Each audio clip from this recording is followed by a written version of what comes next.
hapon po sa inyong lahat, mga kaibigan, mga kapatid sa Panginoon, lalo tigit kina Pastor Wilbert, Ma'am Hasmin at sa kanyang pamilya.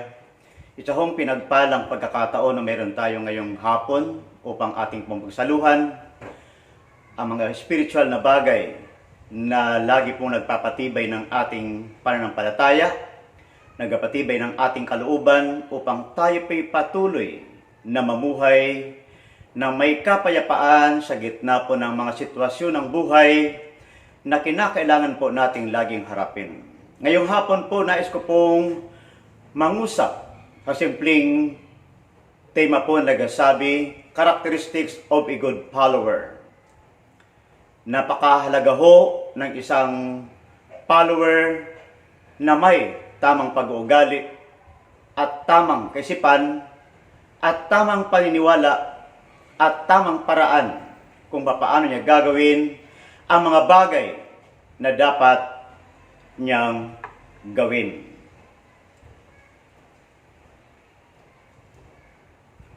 To become an accurate follower is not easy. There is a process that he needs to undergo and a price which he needs to be paid. Ang isa hong taong handa laging sumunod ay ito po yung taong dapat lagi po siyang nag-undergo ng process. Lagi ko pong naalala ang sinasabi po ni Pastor Wilbert, ang isa hong produktong maayos dumaan po sa isang masining at maayos na kaparaanan upang ito po ay magawang mas mainam. Katulad po natin bilang mga tagasunod ng ating Panginoon, na rapat po nating laging respetuhin ang isang proseso ng ating Panginoon. At lalo't higit, nakahanda po tayo laging magbigay ng tamang presyo, o di kaya'y magbayad tayo ng presyo.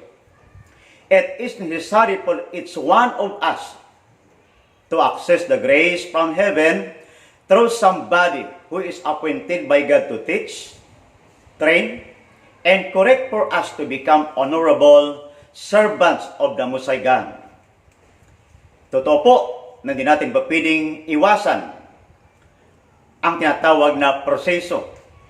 Lalo-lalo na po ginagamit ng Panginoon ang mga taong ika nga po'y itinadhana niya upang tayo pangunahan at ilagay sa mas mataas na level ng ating pagsunod upang tayo po ay maging marapat at karapat-dapat na tagapaglingkod sa harapan ng ating Panginoon.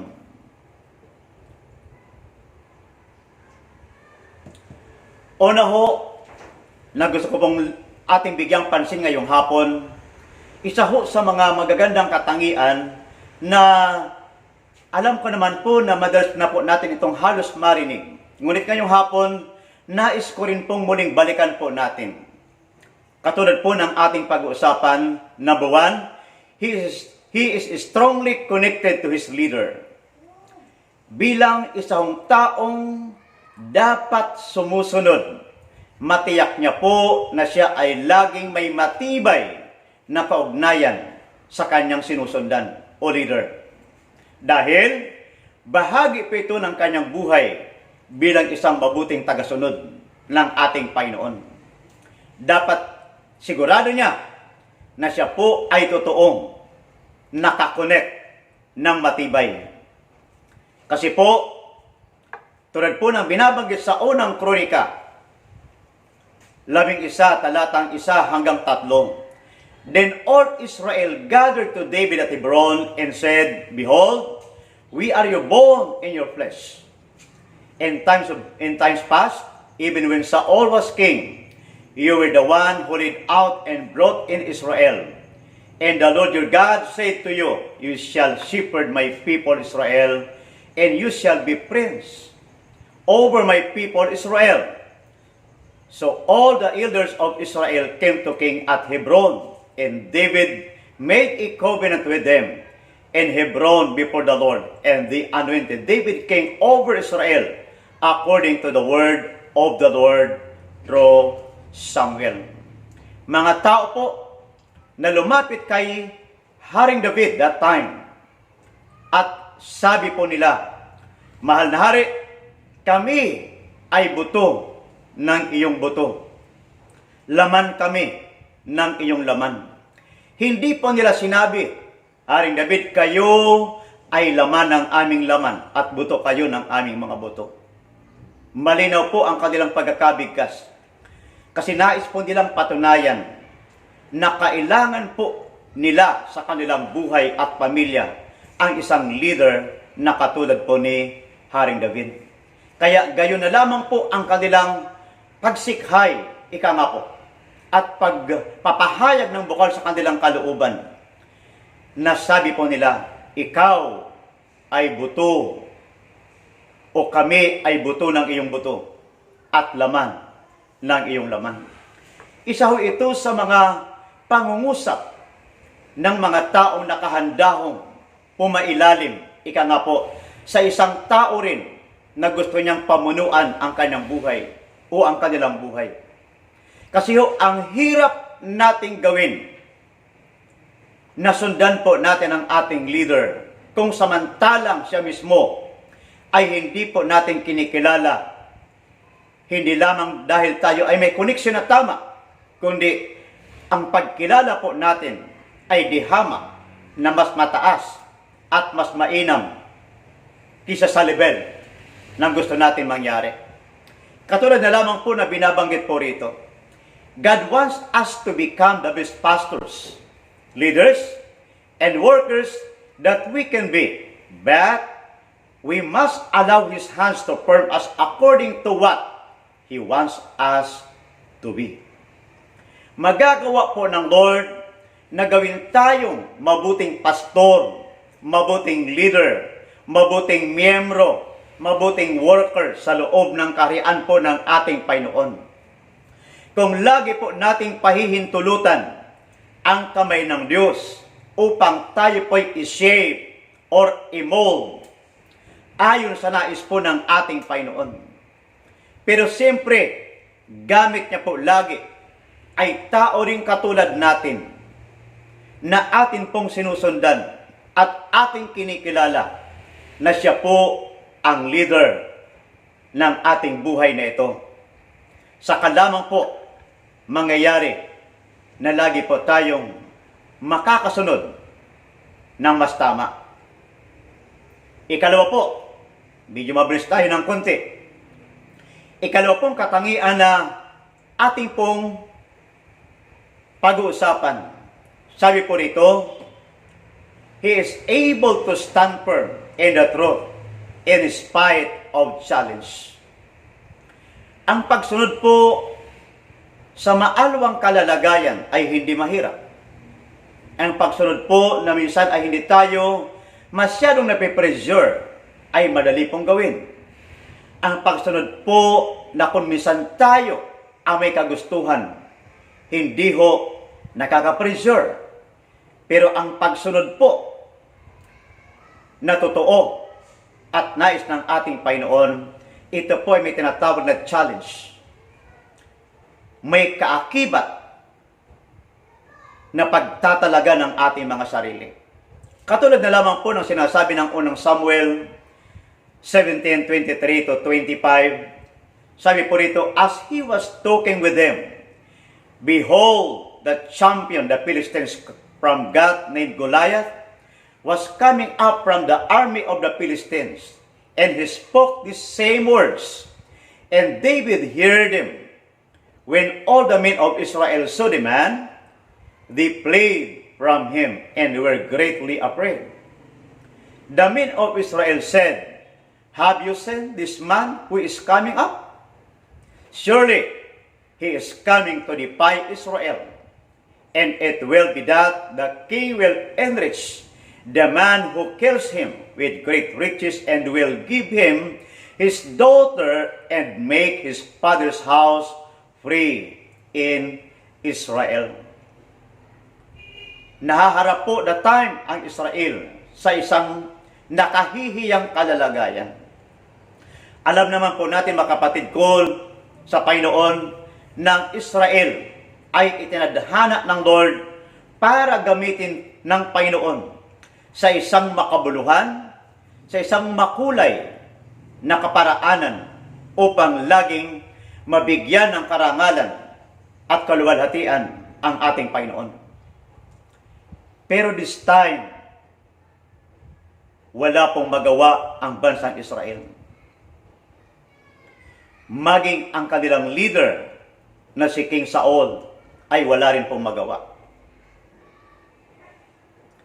Sa isa pong kadahilanan, aking pong napagtanto, kung ating pong babalikan ang istorya po ni King Saul, bago po sila humarap kay Goliath, na isang Pilisteo, isang bayani, si Saul po mismo ay nag-fail na sundin ang kanyang leader na walang iba, si Prophet Samuel. That's the very reason why Saul did not stand before the enemy, especially in Goliath. Kaya, isa po sa mga bagay na dapat nating pag-isipan bilang mga pastor, bilang mga member, mga workers, leaders ng ating simbahan, ng ating kani-kanyang simbahan, na ang pagsunod ng tama sa mga taong itinadhana ng Lord sa ating harapan ay isa ho itong tinitingnan ng Panginoon. Malaki ho ang aking paniniwala na maging ang Diyos ay ginagalang niya ang protocol na kanyang inilagay sa ating harapan. Katulad po ni Saul at katulad din po ni Samuel. Hindi ho natutuhan ni Saul na sundin si Samuel ng tamang pagsunod. Kaya hanggat sa dumating ang ganitong istorya na almost 40 days na silang siniseminar ni Goliath, ngunit wala po silang maiganti. Halos yata 40 araw silang iniinsulto ni Goliath. Wala ho silang maiganti sa isa pong kadahilanan na yung hari mismo, yung leader mismo ng bansang Israel na walang iba si King Saul ay hindi niya rin talaga nagawa ang tamang pagsunod kay Prophet Samuel. Kaya isa rin po itong dahilan na dumating sila sa puntong itong kahihiyan.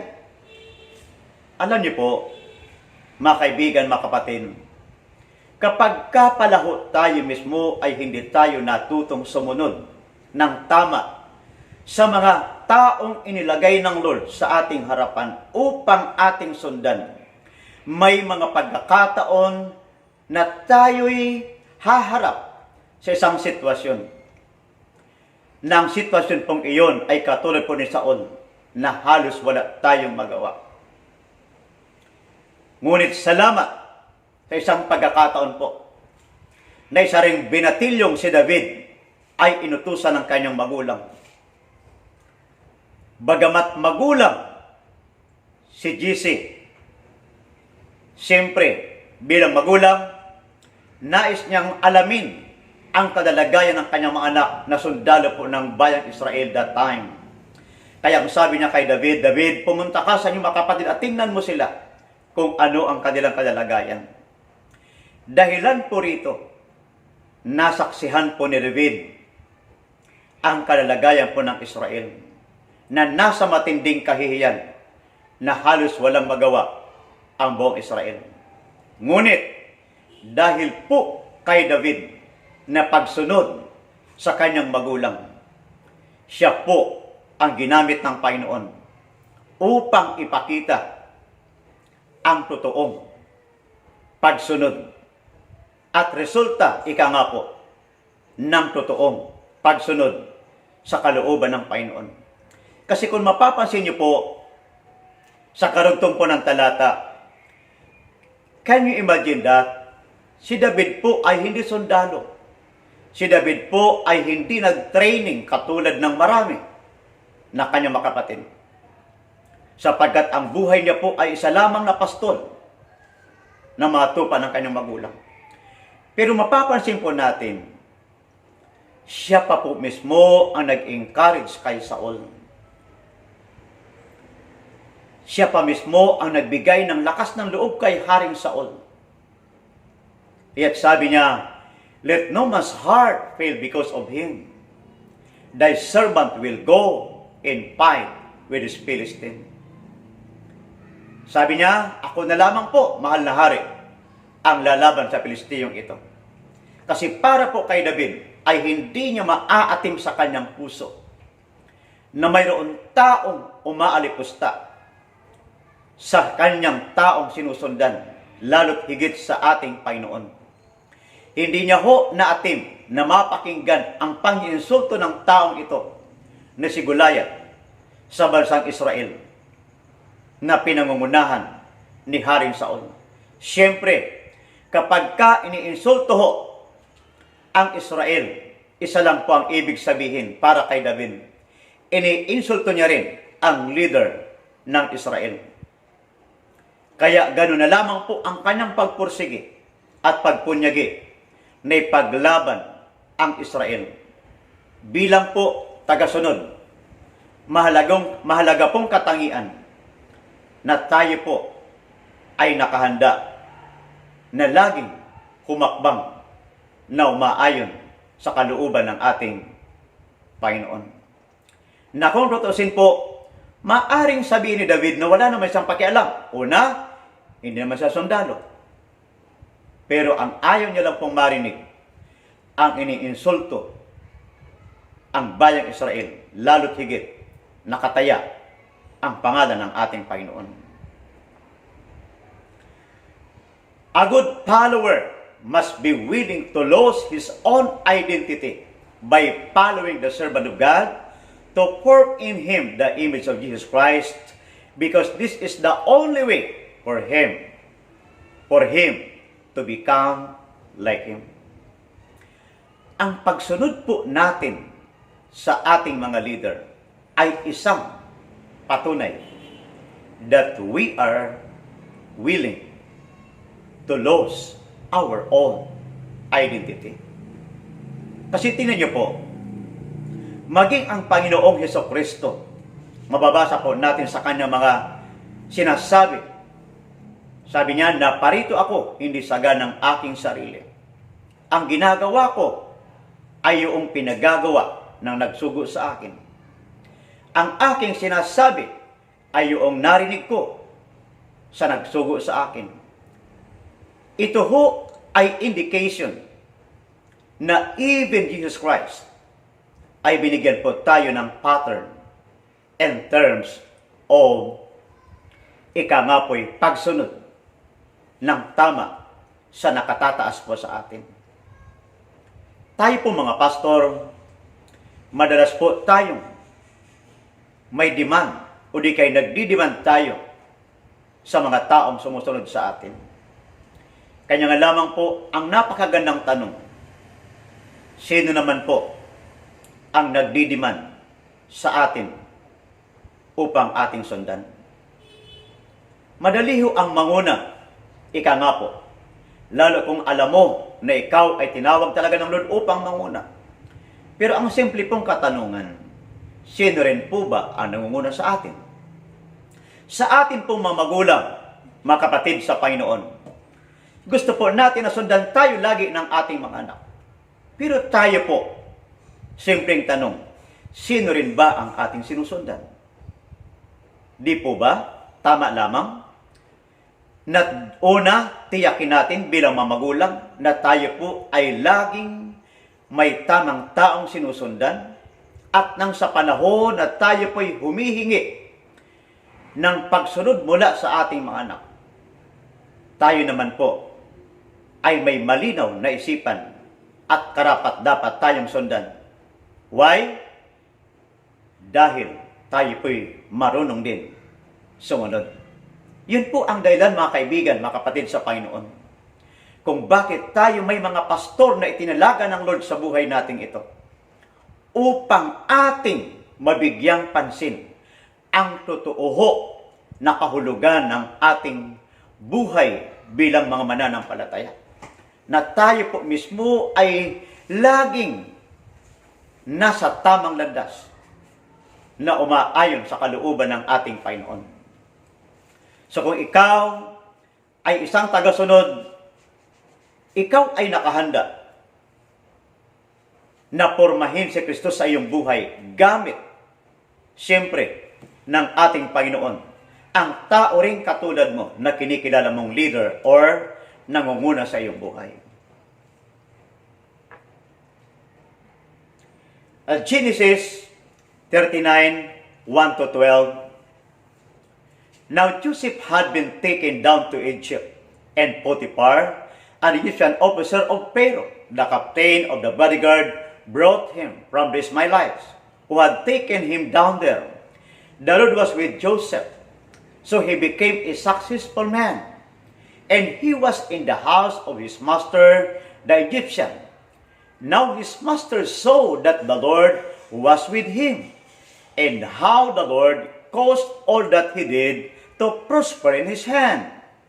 Now notice po ni Potiphar, ng Lord ay patuloy na nagbibenisyon kay Jose o Joseph, habang ito ay nasa kanyang pamamahay bilang isang alipin. So Joseph found favor in his sight and became his personal servant. And he made him overseer over his house and all that he owned. He put in his charge. It came about that from the time he made him overseer in his house and over all that he owned, the Lord blessed the Egyptian house on account of Joseph. Thus the Lord's blessing was upon he owned. Wow! In the house and the field. So he left everything he owned in Joseph's charge. And with him, there he did not concern himself with anything except the food which he ate. Now Joseph was handsome and form and appearance. It came about after this event that his master's wife looked with desire at Joseph. As she spoke to Joseph day after day, he did not listen to her to lie beside her or be with her. Now it happened one day that he went into the house to do his work, and none of the men of the household was there beside. She caught him by his garment, saying, "Lie with me." And he left his garment in her hand and fled, and went outside. Now, when his master heard, tumalin po tayo, the words of his wife, which he spoke to him, saying, "This is what your slave did to me." His anger burned. So Joseph's master took him and put him into the jail, the place where the king's prisoners were confined, and he was there in the jail. But the Lord was with Joseph, and extended kindness to him, and gave him favor in the sight of the chief jailer. The chief jailer committed to Joseph's charge all the prisoners who were in the jail, so that whatever was done there, he was responsible for it. The chief jailer did not supervise anything under Joseph's charge, because the Lord was with him, and whatever he did, the Lord made to prosper. Si Jose po ay isa hong halimbawa na bagamat siya po ay isang OFW ika nga po sa isang napakalayong bansa. Pero wala naman siyang pastor. Wala naman siyang simbahan na kinabibilangan sa bansang iyon.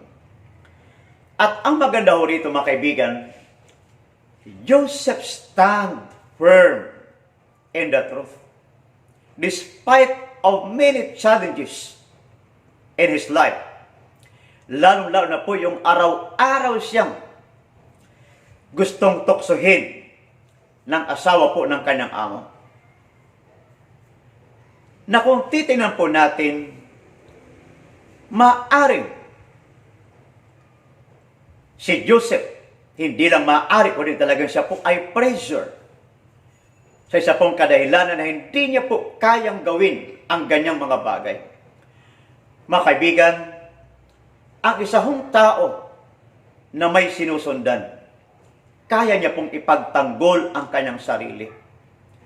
laban sa mga bagay na alam niyang ito mismo ang guguyo sa kanya papunta ho sa ilalim. Na alam niya mismo na ito rin ang guguyo sa kanya papunta ho sa kawalang saysay ng kanyang buhay. Pero ating napansin po kay Jose o Joseph, marunong po siyang manindigan. Ang tindi ho marahil na ginawang training po ni Jacob sa taong ito. Kasi can you imagine that? Sa kabila po ng pressure, sa kabila po ng tukso, sa kabila po ng siya po'y nasasaktan physically, nakukuha niya pa rin pong tumayo ng tama. Nakukuha niya pa rin pong mamuhay ng tama. Kaya isang ulit o dalawang ulit, tatlong ulit, sinabi ng banal na kasulatan that the Lord was with Joseph. Hindi ho humiwalay ang Lord ika nga po sa buhay ng taong ito.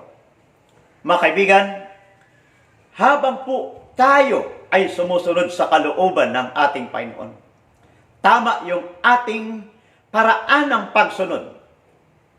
Ano man ho palang sitwasyon ng buhay nating ito, crisis man, pandemic man ito, ika nga po, may bagyo man na ilang dumating, ngunit tuloy ka pa rin nasasamahan ng Panginoon. So do not worry about the circumstances. Do not worry about the situation you have, ika nga po. Because the moment you live in God's way, I believe the Lord is always there to back up and help you all the time. Basta't ang kailangan lamang po natin, tumayo ho tayo ng tama, sumunod tayo ng tama. May bagyo man, may problema man, may mga bagay na hindi natin hawak at hindi natin kontrolado. Pero, ang isa lang pong alam natin, lahat ng bagay ay nasa ilalim ng kontrol ng ating Panginoon. At walang anumang po pwedeng mangyari sa atin maliban ng ating Diyos ay nagbigay ng anumang kapahintulutan. Pero sa kabila ng ganung bagay, nandyan pa rin po ang kamay ng Panginoon upang tayo'y kanyang laging samahan. Upang tayo'y kanyang laging bakapan. Katulad po kay Joseph, na isang taong marunong tumayo sa katotohanan. Number 3 po, mga kaibigan, he is ready to face the outcome of his right decision. Bawat decision po natin ay mahalagang ating laging limiing mabuti. Kasi ho, sa bawat desisyon po natin, ito po ay may kaakibat laging responsibilidad. Ang bawat desisyon po natin ay laging may kaakibat na responsibilidad. Kaya ho, marapat na tayo po ay laging mag-isip ng mas tama, humakbang ng mas tama. Kasi sa bawat ating gagawing desisyon, yan po ay lagi may kaakibat na responsibilidad. Marapat na lagi nating tayakin na sa bawat ginagawa natin, ang panig ng Lord ay laging nasa atin. Dahil yan po ang pinakamainam. Daniel 3:5-6. Excuse me. That at moment you hear the sound of the horn, flute, lyre, trigon, psaltery, bagpipe, and all kinds of music, you are to fall down and worship the golden image that Nebuchadnezzar the king has set up. But whoever does not fall down and worship shall immediately be cast into the midst of a furnace of blazing fire. Yan po ang sabi ng Daniel, na sina Shadrach, Meshach, and Abednego ay nabihag sa bansang Babylonia. At nang sila po ay naroroon, siyempre, may batas po silang dapat sundin. 16:21, another verses, Shadrach, Meshach, and Abednego replied the king. Kasi dito ho, nagkakaroon na po sila ng usapan. Kasi hindi po ginawa nila Shadrach, Meshach, and Abednego na manikluhon, sumamba sa imaheng pinagawa po ni Nebuchadnezzar. Kaya ito po'y usapan na po nila. Ang sagot po nila, O Nebuchadnezzar, we do not need to give you an answer concerning this matter. If it be so, our God whom we serve is able to deliver us from the furnace of blazing fire, and He will deliver us out of your hands, O King. But even if He does not, let it be known to you, O King, that we are not going to serve your gods or worship the golden image that you have set up. Then Nebuchadnezzar was filled with wrath, and his facial expression was altered towards Shadrach, Meshach, and Abednego. He answered by giving orders to hit the furnace 7 times more than it was usually heated. He commanded certain valiant warriors who were in his army to tie up Shadrach, Meshach, and Abednego in order to cast them into the furnace of blazing fire. Then these men were tied up, and their trousers, their coats, their caps, and their other clothes, and they're cast into the midst of the furnace of blazing fire. Verse 30 po. Then the king caused Shadrach, Meshach, and Abednego to prosper in the province of Babylon. Balikan po natin ang ating mga binasa kanina. Ang hirap po ng kalagayan na ikaw ay dayuhan sa isang bansa na alam mo na kapag hindi ka sumunod ng tama, buhay lagi ang magiging kapalit. Lalong-lalo na ho, ang kanilang bansang kinabibilangan ay hindi katulad ng ating bansang demokratiko na pupili ka pang kumuha ng abogado para ipagtanggol ang iyong kaso. Sa bansa po nilang kinalalagyan, wala pong attorney, walang sino man na pupili pong magtanggol sa kanila. Sa isang kadahilanan ng hari po roon ay isang tao na anuman ang kanyang sinabi ay nagiging batas automatically. Kaya nabasa naman po natin na nung sila po ay hindi yumukod sa golden image na naroon sa bansang iyon, sila po'y ipinagapos agad sa mga berdugo at ipinatapon sa isang pugon na napakainit. Yan po ay kaparusahan sa kanilang ginawa. Ngayon mga kaibigan, sila po ay sumunod ng tama sa harapan ng ating Panginoon. Pero bakit ganun po ang naging resulta ng kanilang pagsunod?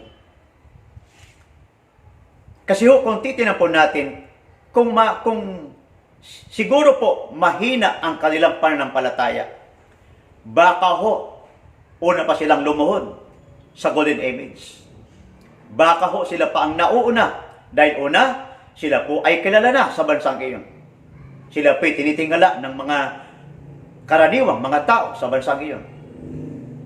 Ngunit dahil sa kanilang paninindigan ng tama, ayon sa kanilang paniniwala na may Diyos na katulad ng ating paniniwala, na dapat higit sa lahat na sundin ang kalooban ng Panginoon. Kaya ginawa po nilang tumanggi na sumunod sa ipinag-uutos ng hari. Bagamat alam po nila na kamatayan ang kapalit nito.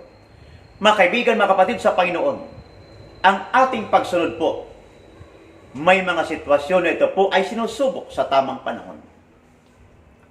Tulad po nila Yung kanilang pagsunod ay dinaan po sa matinding pagsubok. Pero ang maganda po rito, tumayo pa rin po sila ng tama, mga kaibigan. Tumayo pa rin sila ng maayos sa harapan ng ating Panginoon. Kaya nung sila ipatapon sa apoy, naroon po ang presensya ng Lord at sila po'y iningatan at hindi napahamak. Kasi sabi nga nila, kung hindi man sila ililigtas ng kanilang Diyos na piniwalaan, sabi po nila, hindi pa rin sila luluhod at sasamba sa imahe. Ito po ay paninindigan ng isang tao na nakahandang sumunod kahit na ang kapalit ay hindi maganda dahil siya ay naniniwala, katulad ng ating paniniwala, na sa bawat hakbang ng ating tamang pagsunod ay lagi itong may grasyang kaakibat na naghihintay mula sa ating Panginoon.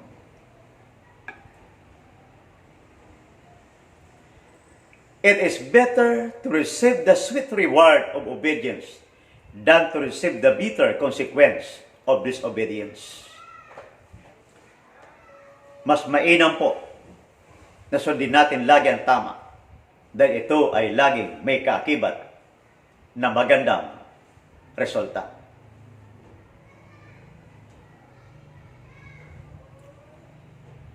A good follower is always willing and ready to be taught by his mentor in order to be more accurate and useful. Hindi po nangangahulugan na kumot tayo ay sumusunod na, tapos na ho. Habang tayo po ay nabubuhay, patuloy pa rin po tayo nakalaan na sumunod sa ating mga leader na sinusundan.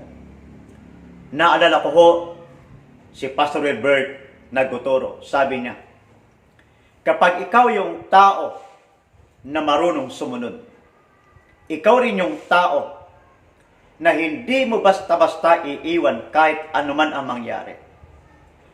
Sa taong iyong sinusundan, hindi mo siya iiwan, ika nga po. Kumbaga, sabi niya po, walang iwanan at walang laglagan. Dahil ito ho yung hinahanap ng Panginoon. Ito ho yung kailangan ng Panginoon sa kanyang kaharian upang ang kanyang gawain o simbahan, ika nga po, ay patuloy na mag-rise up o sumulong ayon sa kanyang paraan at grasya. When the Lord positioned us to the right source of spiritual nourishment, God wants us to become strong to be able usher the move of the Holy Spirit. Kapag nilagay po tayo sa tamang tao na siya pong ating susundan, isa lang po ang ibig sabihin niyan. Yun po talaga ang gustong mangyari ng Lord sa atin upang tayo po ay lalong maging matibay at magkaroon tayo ng kakayahan na isang araw tayo po ay isa sa mga taong laging ihahanay ng Panginoon upang mag-usher ng galaw ng ating Panginoon. Number 4, he has the capacity to execute the mandate of his leader. Ang isa hong mananampalataya na marunong sumunod, dapat tiyak niya na siya po ay umaangat o lumalago bilang isang mabuting mananampalataya. Tayo man po ay pastor, leader, worker, kailangan po natin na lagi po tayong umangat, ika nga po. So we should allow our mentor to enlarge our capacity. The way we observe the word from God, the way we receive and hear the word or the message from our mentor. Because this is the reason why habang ating tinatanggap yun po ang gagamiting instrumento ng Lord in order for us to increase our capacity to execute the mandate from God and also the mandate of our leader. Kasi tayo po mga membro, wala po tayong sariling mandato o mandate. Ang ating mandate as member, leader, pastor, na may kinikilalang mentor, ay mandate ng ating sinusundang tao. Ika nga po. Numbers 13, 1-3. Then the Lord spoke to Moses, saying, Send out for yourself men so that they may spy out the land of Canaan, which I am going to give to the sons of Israel. You shall send a man from each to their father's tribe, everyone a leader among them. So Moses sent them from the wilderness of Paran at the command of the Lord. All of them men who were heads of the sons of Israel. Ito ho ay pagpapa-spy sa kanila pong mamanahing lugar. Pamana po mula sa Panginoon. Kumbaga, ito po yung kanilang destiny or inheritance. Kaya sabi ng Lord, okay, Moses, magpadala ka ng mga tao upang tiyakin na totoo ang lugar na pinangako ko sa inyo. Tingnan nyo ang lugar na napakaganda. Kaya nagpadala po si Moses ng 12 tao. Ngunit ang 12 itong tao ay nahati sa 2 grupo. Tingnan po natin mga kapatid. Bagamat maraming tao, katulad po ng 12 itong tao na inutusan po ni Moses, pare-parehas po ang assignment po nilang gagawin. Ngunit, ang resulta ho ay magkakaiba sa bandang huli. Kumbaga, isang gabi po, naalala ko rin po sina Pastor Jojo, Pastor Alche, and Pastor Wilson habang sila po ay nagproprograma sa May Kasagutan. Sabi nila, habang tayo po ay sumusunod, wala tayong kamalay-malay, tayo pala ay humahakbang na ng unti-unti, paangat, ng paangat. It's because of somebody or someone na siya pong ating sinusundan. Balikan po natin. Dumating po ang pagkakataon ng kanilang araw ng pagsusulit. Ika nga po. Magbibigay sila ng report kay Moses tungkol sa kanilang assignment na isinagawa. Alam po natin ng assignment na ito na ginawa po nila ay hindi po birong assignment. Dahil ang pinuntahan po nila ay lugar na kanilang sasakuping mga bansa. Pero ang kinagandahan po rito, una, sa 2 na kinabibilangan po ni Josue at Caleb. Ang malungkot nga lang, yung 10 ay napabilang din po sa negatibong hanay. Dahil nung sila po ay mag-report, ang 10 ito, negatibong lahat, halos ang kanilang report. Kumbaga, wala po silang magandang nabanggit. Dahil lahat ng kanilang sinabi, hindi natin kaya. Alam niyo po ba minsan, may mga sumusunod na hindi pa nga po nila nagagawa ang dapat gawin at ang pinagagawa ng kanilang pastor o mentor. Sila agad ay nag-iisip na hindi po nila kaya. Sila agad ay nakapag-conclude na hindi po nila kaya. Ito po yung mga tao na kung ating titingnan, wala ho sa tamang dimension ika nga po. Kasi ho, sila yung mga tao na lahat ay walang paraan na po pwedeng gawin. Naalala ko po noon, narinig ko sa isang pagtuturo pa rin po, ang mga taong ito ay nabibilang sa mga takers o di kaya'y small people. Mga walang magawa. Sa halip na magsikhay gawin kung ano ang dapat, kaya dito ho nagkaiyakan sa bumagdamag ang buong Israel. At ang malungkot po rito, ang mga taong ito, kabilang yung mga tao sa bansang ito ng Israel, ay nag-uusap na batuhin na lamang ang kanilang leader o mentor na si Moses. At sabi nila, may gipang pumili na lamang tayo ng taong mangunguna uli sa atin upang tayo bumalik na lamang sa bansang ating pinanggalingan.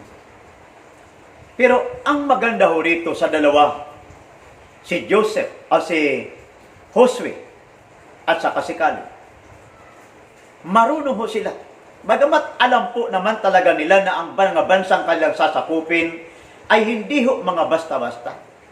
Kasi tingnan niyo po mga kapatid, habang tayo ay sumusunod, may mga pagkakataon na ating maranasan ng pagsunod ay mukhayatang pabigat ng pabigat.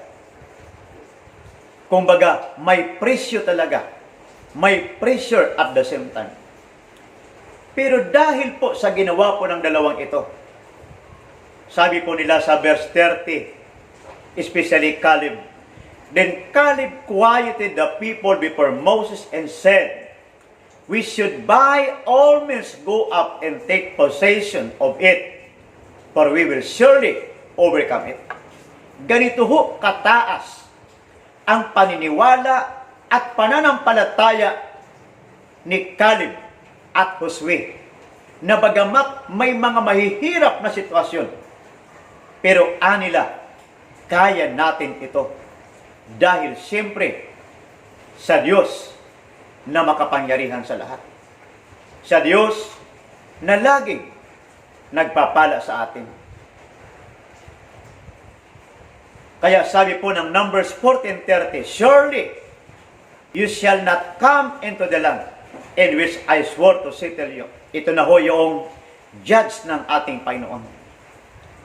Una, sa 10 spies na nagbigay ng negative reports, kasama rin po ng mga taong tumanggap ng negative reports, na hindi na ho sila makakarating sa lupang pangako. Except Caleb, the son of Jephunneh, and Joshua, the son of Nun. Mga kapatid, habang tayo po'y patuloy na sumusunod ng tama, at sapagkat ito naman talaga ang dapat natin gawin, humarapan tayo sa iba't ibang hamon ng buhay, naniniwala pa rin po ako ng Diyos ay lagi nating kaagapay sa bawat aspeto ng ating buhay. The ability to manage your circumstances while explicitly and consistently fulfilling the purposes of God signals you're rising up to a higher level of service. Habang tayo ho sumusunod, bagamat may mga iba't ibang hamon ng buhay, pero tuloy pa rin tayong sumusunod.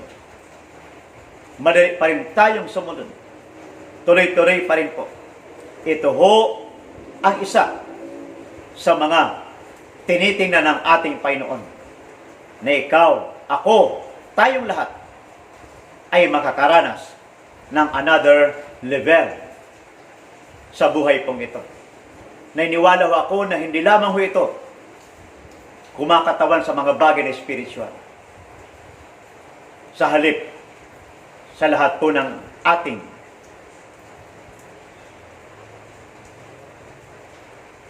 aspeto ng buhay nga pong ito. Number 5 po, he is determined to finish his assignment well.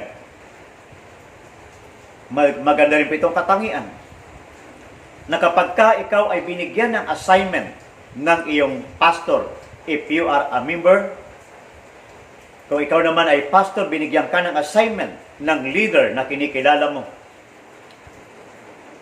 dapat mo itong tapusin.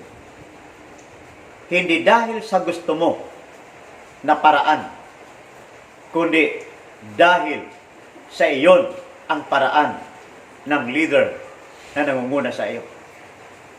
Sapagkat madali po natin gawin ang isang bagay kapag gusto po natin ang isang bagay. Yun po ay madalas kong marinig kay Pastor Wilbert. Madaling gawin ang isang bagay pag gusto natin. Pero paano na lamang po kung ayaw talaga natin? Halimbawa, sa tingin natin tayo po ay nahihirapang gawin ang isang bagay.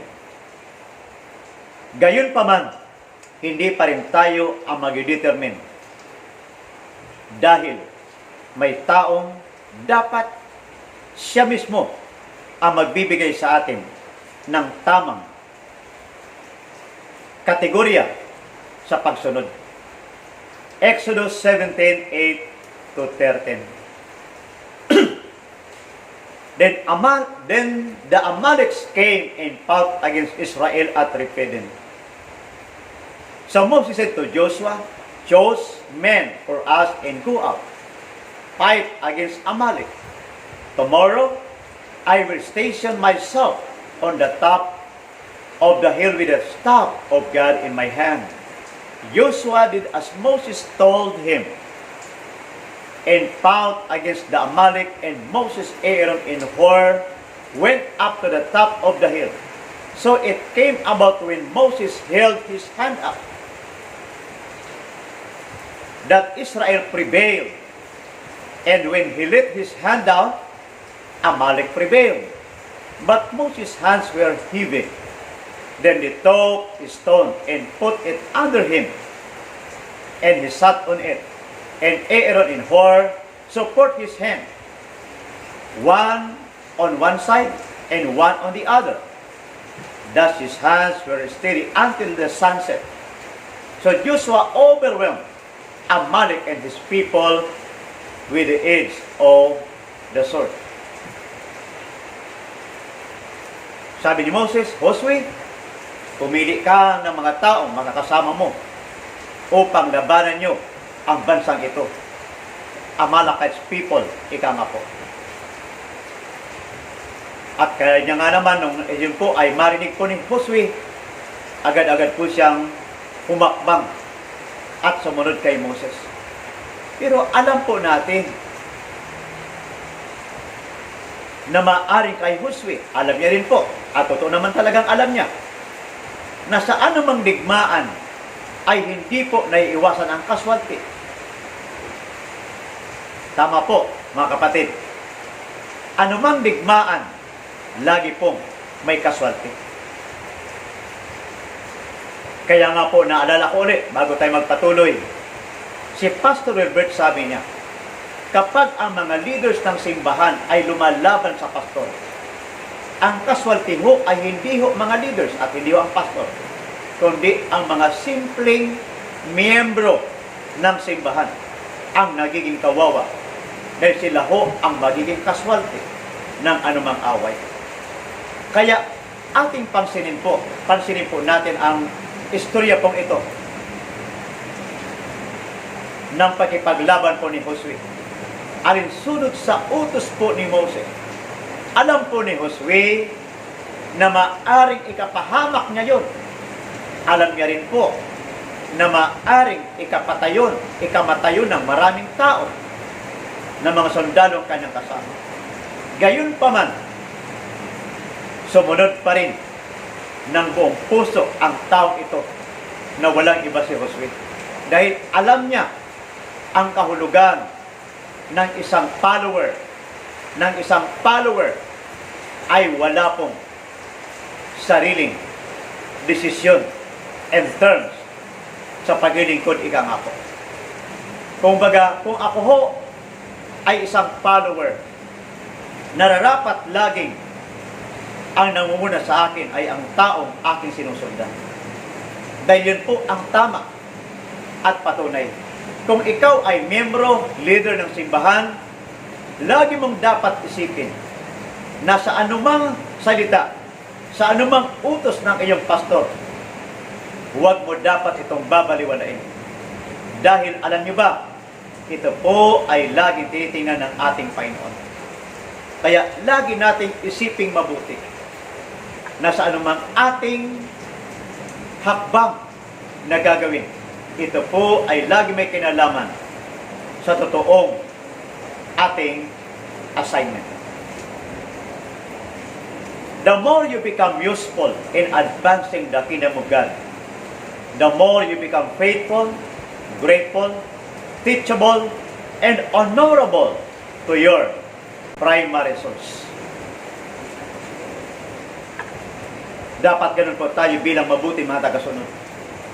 Habang tayo ay pinagtitiwalaan ng ating mga pastor, tayo mga pastor, habang tayo pinagtitiwalaan ng ating mentor, patuloy po nating sikapin na lalo po tayong maging mga tapat na tao, marunong tumanaw ng utang na loob, at huwag pa rin nating aalisin sa ating isipan ang kaisipang tayo po ay dapat laging tumanggap ng pagtuturo.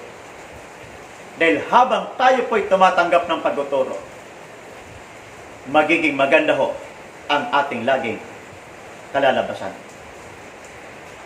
An accurate follower is willing to obey the leader even if it is hard, because he believes that in doing so, he is giving God a reason why he needs to be blessed. To be blessed. Ang isang taong marunong sumunod, tamang pagsunod, lagi po siyang handa. Kahit na ang pinaggagawa sa kanya, ang ipinasunod sa kanya, medyo mahirap. Pero alam niyo ba, may mga tao, hindi pa nga nila sinusunod ang isang bagay. Sa isip lang po nila, nanghihirapan na sila. Naisip ko nga rin po, pagdating na lamang po sa time or oras, dapat po natin lagi i-consider ang ating panahon. Dahil kung minsan, marami pong sumusunod pagdating po sa oras fail. Pagdating po sa time, nahihirapan po sila. Sabi po ni Pastor Wilbert again, kapag ang oras ang pinag-uusapan, hindi ikaw na follower ang dapat na susunod, kundi yung leader mo ang dapat na susunod. Nung una ko pong marinig yun, hindi ko masyadong maintindihan. Pero habang aking binubulay, tama po. Dahil habang pala kinoconsider tayo ng ating mga leader sa ating mga weaknesses pagdating po sa time, lalo po tayo magiging bulok. Ika nga po. Pagdating pa lang sa oras, hindi na tayo mapagkatiwalaan ng ating Panginoon. Kaya bilang mga taong tama ang pagsunod, lagi natin i-consider ang mga bagay na ito. Pakinggan niyo po ang Deuteronomy 5:33. You shall walk in all the way which the Lord your God has commanded you, that you may live, and that it may be well with you, and that you may prolong your days in the land which you will possess. Mga kaibigan, malinaw po ang sinasabi po ng talatang ito. Habang tayo po ay nagisikhay, nagpupunyagi, ika nga po, na sundin lagi ang kalooban ng Lord. Mga taong nangunguna sa atin, po pwede pong mangyari lagi sa atin ang magagandang layunin at purpose ng ating Panginoon. Tulad po ng talatang ito, you may prolong your days in the land which you will possess. Prolong. So, ang pagsunod po, naalala ko lamang po, habang po pala tayo ginagamit ng ating Panginoon, ang Panginoon naman po ay patuloy na mag-extend ng ating strength, ng ating energy, at ng ating time sa mundo pong ito, ika nga po. Kaya, importante na tayo po'y laging handang sumunod ng tama. Number 6, he is willing to do something even to the point of sacrificing his life.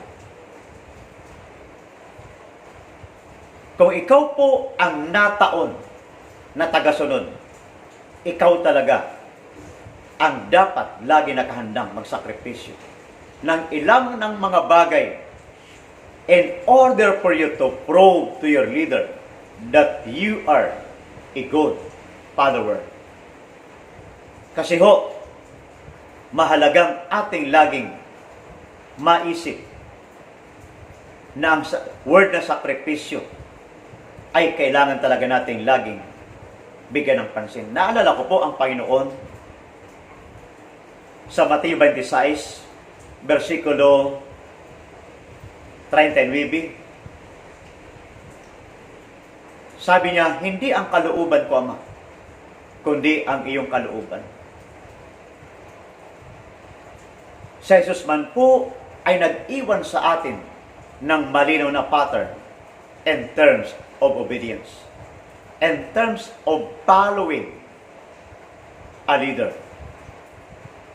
na hindi po ang ating sariling kalooban dapat ang umiiral, kundi ang unang laging umiiral, ang kalooban ng ating Panginoon, na nasa katauhan din po ng ating mga pastors, ng ating mentor, na siya pong ating sinusundan. Unang Kronika 11:17 hanggang 19. Ito po ay istorya po ni Hari David. Sabi po rito, David had a craving and said, "Oh, that someone would give me water to drink from the well of Bethlehem, which is by the gate." So the three threw the camp of the Philistines and drew water from the well of Bethlehem, which was by the gate, and took it and brought it to David. Nevertheless, David would not drink it, but poured it out to the Lord. And he said, "Be it far from me, before my God, that I should do this. Shall I drink the blood of these men who went at the rest of their lives? For at the rest of their lives they brought it. Therefore, he would not drink it, these three mighty men did." Isang pagkakataon, ang bansang Israel sa pangunguna po ni Haring David ay naharap sa digmaan. Pero bago sila magkadigmaan, nandoon sila sa isang panig, at ang isang panig ay nasa bandang Bethlehem. Nandoon po yung kanilang mga kalaban, at nandoon po yung well na gusto po ni David na mainom ang tubig mula roon. Sabi pa po ni Pastor Wilbert, nung araw ang digmaan ay isa sa mga tinitingnan ng bawat panig ay ang source ng kanilang iinumin. Dahil noon po, ang digmaan ay takbuhan. Ngayon po ay di na kailangan tumakbo pa halos. Noon po ay habulan, tagaan. Pag nahabol mo, inabutan mo, mapapatay mo ang kalaban. Kaya tubig po ang kanilang isinisecure. Una, ay siyempre, hindi lamang po ang tubig, kundi isa ho ito sa mahalagang factor ng kanilang maaaring ipanalo ang anumang labanan o digmaan na kanilang hinaharap. So habang sila po ay naroroon, wala naman po si David na binanggit na nag-utos po sa kanyang mga tauhan. Alam po naman natin na si David po ay may mga taong madalas nakapaligid sa kanya. May tinatawag siyang 30 men. Mga taong pinagkakatiwalaan niya. Pero mayroon pa rin po siyang 3 tao na pinagtitiwalaan katulad po ng 3 ito. Ang 3 ito at ang 30 marahil ay na malapit kay David. Sabi nga uli ni Pastor Wilbert, dighay lamang po ito ni David. Pero bakit narinig po ng 3 ito ang dighay ng kanilang leader? Isa ho ito sa mga patunay na ang taong marunong sumunod ay marunong din makinig. Ang taong marunong sumunod ay marunong makinig. Ngunit, may mga tao ho na hindi mo na kailangan utusan o di kaya'y paringgan. Pero, may mga tao din po na pinariringgan mo na parang wala lang. May mga tao din po na inuutusan mo na wala pa rin. May mga tao din po na harap-harapan mo ng sinasabihan, hindi pa rin po makaunawa. Pero ibang-iba ho ito. ang tatlong ito. Hindi man po sila direktang intusan po ng hari. But because of their proper connection to their leader, but because of their honorable connection sa kanilang leader, kaya nagawa po nila na sundin ng tama. Kaya nung ibigay po nila kay David ang tubig, na bagamat ito'y isang sakripisyo, kasi pumunta po mismo sila sa lugar ng kanilang makalaban. Pero dito po nila pinatunayan ng pagsunod talaga ay may kaakibat na sakripisyo. Kaya nga po, si Haring David po mismo ang nag-comment sa kanila na tinawag silang three mighty men. Sa iba po na talata, tinawag po silang tilay, bayani. A good follower never struggles to bring his tithes and offerings faithfully, consistently, and increasingly. As a result, he will never experience shortage of blessings. Mga kapatid, ang mabuti pong tagasunod, ang tamang tao, may tamang isipan, may tamang paraan ng pagsunod. Ito ho yung tao na kahit kailan, hindi niya po naranasan na siya po'y mag-struggle upang dalhin ang kanyang ikasampung bahagi o tithes and offerings faithfully, consistently, and increasingly. Dahil sa kanyang paniniwala at naiintindihan, isa ho ito sa malaking bahagi na magiging niyang panghahawakan at kanyang maranasan ang abundant na pagpapala ng Panginoon. God's interest must be our top priority at all the times, because He doesn't want us to waste our effort. We should enlarge our capacity to focus on the Lord's business.